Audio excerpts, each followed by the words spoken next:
Hacemos la transición a otro tema de interés y que está en el tapete noticioso y tiene que ver con los contagios de COVID-19 que han vuelto a aumentar en Estados Unidos. La mayoría de los casos positivos se derivan de la última variante de COVID-19, conocida como KP.3. Para hablar de este tema, tenemos con nosotros el día de hoy a la doctora Dadilia Garcés. Ella es médico epidemiólogo y tiene toda la información que nosotros debemos manejar en este momento. Doctora, gracias por aceptar nuestra invitación. Bienvenida. Gracias a ustedes por invitarme y estar presente en este importante programa. Doctora, explíquenos un poco cuándo comenzó este aumento de los casos de COVID en Estados Unidos y de qué se trata esta variante. Estos casos han comenzado a presentar este pico a partir de las 2 últimas semanas. Siempre comparamos la semana anterior con la semana que estamos en ese momento. Y no solo es por el número de hospitalizaciones, también estamos llevando o se está llevando una vigilancia epidemiológica de las aguas residuales de muchas ciudades importantes en Estados Unidos y hay un incremento en la circulación del virus en estas aguas residuales.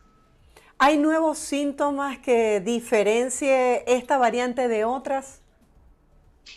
Generalmente estamos acostumbrados a que el COVID-19 se caracterizó inicialmente por la pérdida del olfato, que era algo que permitía hacer un diagnóstico rápido.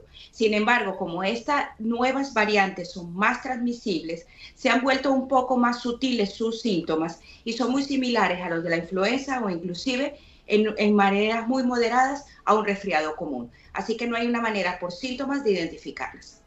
¿Cuáles son los factores o las variables que de alguna manera puedan tener incidencia en la aparición de esta nueva variante? Es decir, mucha gente se pregunta, bueno, ya pasó el COVID, ¿por qué siguen surgiendo estas variantes? Ahí está el error, el COVID no ha pasado. El COVID llegó para quedarse como llegó la influenza hace 100 años para quedarse entre nosotros. Y vamos a convivir con el COVID por muchos años. Lo que ocurre es de que cada año el virus quiere sobrevivir y va a generar cambios en su estructura para que sea más transmisible. ¿Qué es lo que estamos viendo? Todas estas subvariantes son derivadas de Omicron, que fue la que logró transmitirse más sin producir un impacto muy negativo en la salud. Así de que vamos a seguir viendo casos. ¿Qué es lo que ocurre? Dos cosas. Cada 6 meses la inmunidad tiende a desaparecer un poco, a no ser tan fuerte como era inicialmente. Y por otro, cada 6 meses tenemos un comportamiento de movilizaciones muy alto, que son las vacaciones de verano y las vacaciones de fin de año. Claro, claro, ya entiendo. Ahora, este sin duda es un virus resiliente, ¿no? Porque es inteligente, se va modificando para sobrevivir. Mi pregunta es, para quienes ya hemos sido vacunados, ¿generamos alguna especie de defensa para que esos síntomas no peguen tan fuerte, doctora? Sí, definitivamente el de estar vacunado y el haber padecido ya la enfermedad contribuye a que nuestro sistema inmune no esté tan reactivo y eso favorece a que tu respuesta sea más leve y por lo tanto no vayas a tener esa enfermedad de una manera tan severa. Continúan siendo grupos de riesgo, por ejemplo, personas mayores de 65 años, personas con el sistema inmune comprometido o aquellos que tienen enfermedades de base. Siguen siendo grupos de riesgo y son los que generalmente terminan hospitalizados. Pero para aquellos que tenemos en líneas generales una buena salud y un sistema inmune competente junto con las vacunas y el haber padecido la enfermedad, nos da un alto sentido de protección definitivamente. Doctora, he notado que muchas personas cercanas me comentan, primero lo contagioso que es, ¿no? Porque hay varias personas en un mismo grupo que terminan positivo ante el COVID. Y segundo, el hecho de que terminan en cama de reposo por varios días porque no se pueden levantar. ¿Qué hay que hacer en esos casos? Es decir, ¿cómo podemos generar conciencia y diferenciar de un resfriado común todos estos síntomas? Lo más importante en esos momentos es de que siempre tenemos que saber quién fue nuestro punto de contacto. Generalmente nos enteramos que tenemos COVID por las pruebas caseras, que hay problemas para conseguirlas en algunos lugares lamentablemente y ya no se consiguen de manera gratuita, o porque esta persona que fue nuestro contacto nos dice tengo COVID. Así de que hay un contacto epidemiológico muchas veces. Lo más importante con cualquier enfermedad respiratoria es protegernos y proteger a los demás.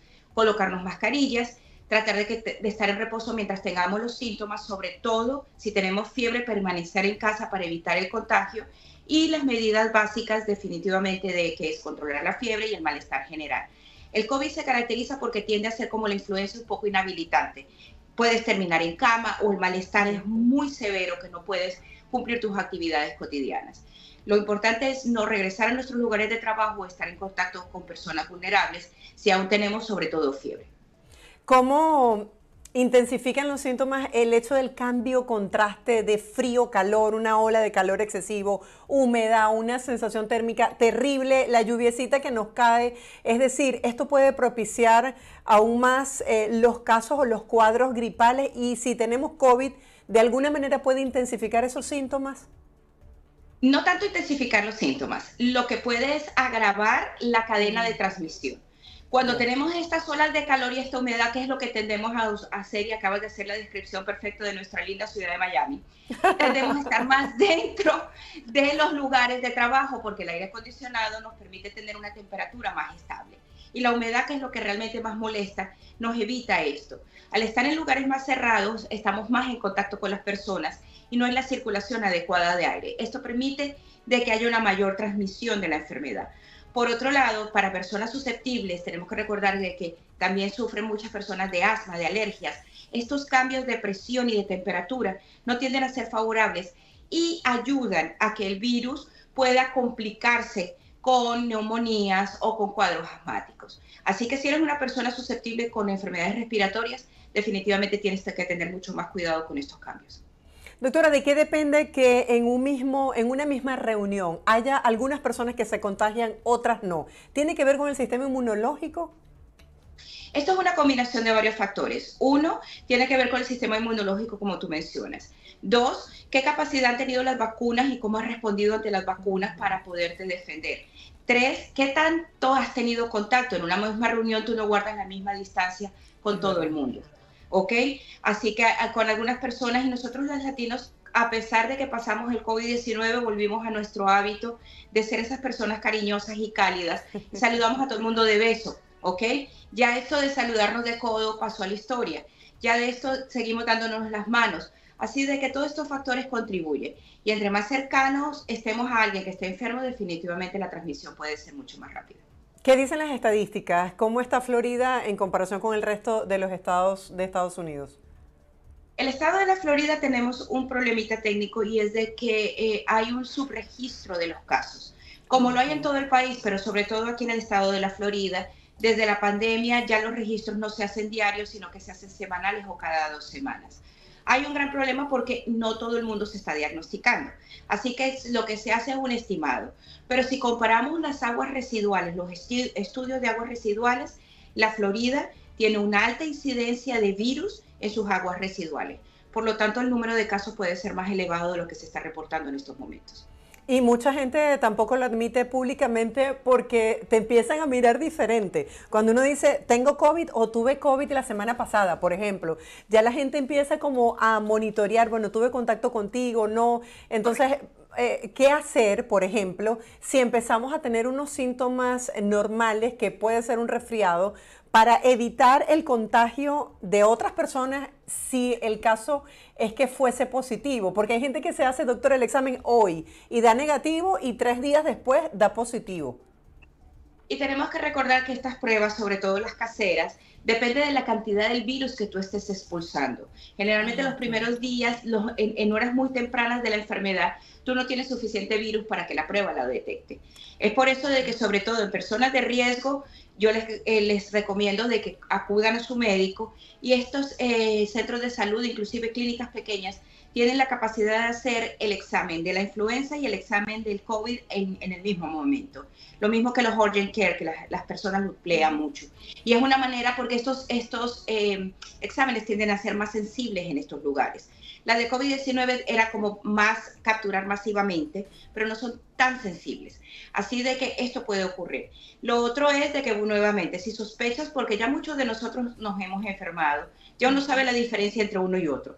No, un resfriado común no te tiende a presentar estos síntomas de este cansancio, esta fatiga o este dolor de cabeza que a muchas personas les da, como es la influenza o el COVID. Cualquiera de los dos hay que hacerse la prueba y tener el tratamiento de la manera más rápida posible. Nuevamente, tomando en consideración no infectar las personas susceptibles, o si tú tienes una enfermedad de base, no llegarte a complicar.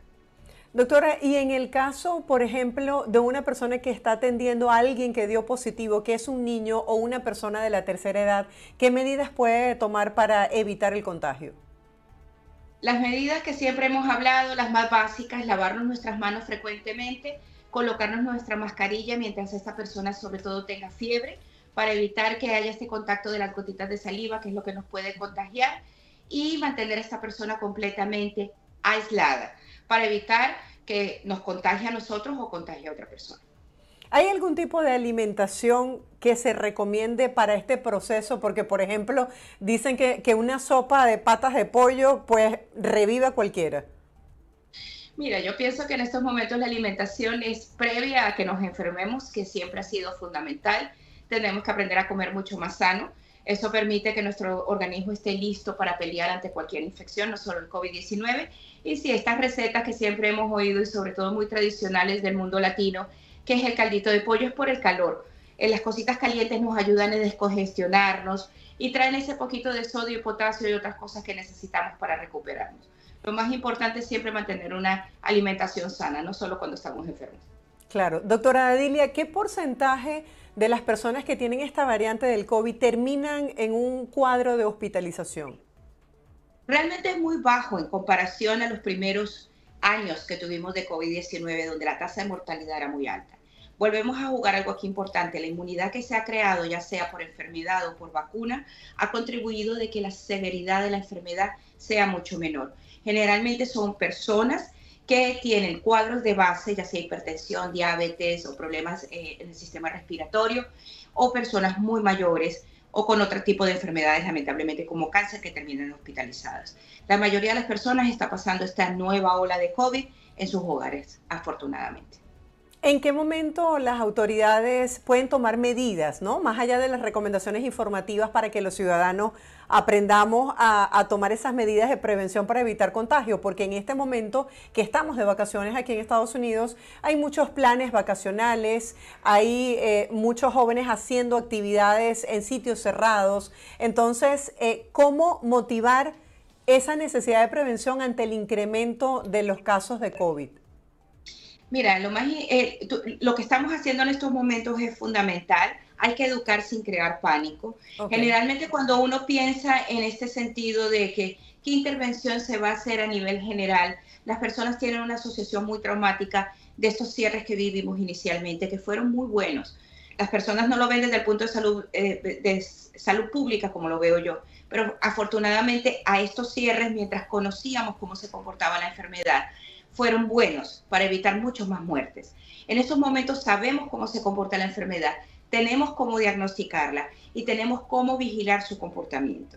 Generalmente cuando se empiezan a tomar medidas más drásticas es cuando hay un impacto de salud pública que hasta ahora no estamos presentando, que es cuando aumentan el número de fallecidos, que no queremos llegar a eso, pero el número de hospitalizaciones de manera drástica. Hasta este momento lo que estamos es vigilando y entendiendo el comportamiento de estas nuevas subvariantes.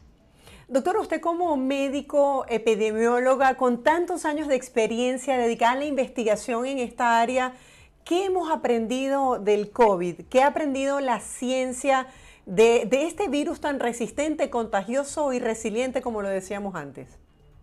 Mira, yo creo que aprendimos, número uno, de que tenemos que seguir invirtiendo en investigación. Esta no va a ser la última enfermedad que se nos va a presentar. Hay virus emergentes y reemergentes, no solo virus, otras enfermedades. Hemos aprendido también que tenemos que comunicar con transparencia y eso yo creo que los países en general lo aprendieron. En los momentos que se presentan casos de enfermedades que no conocemos mucho, los se están reportando de manera inmediata.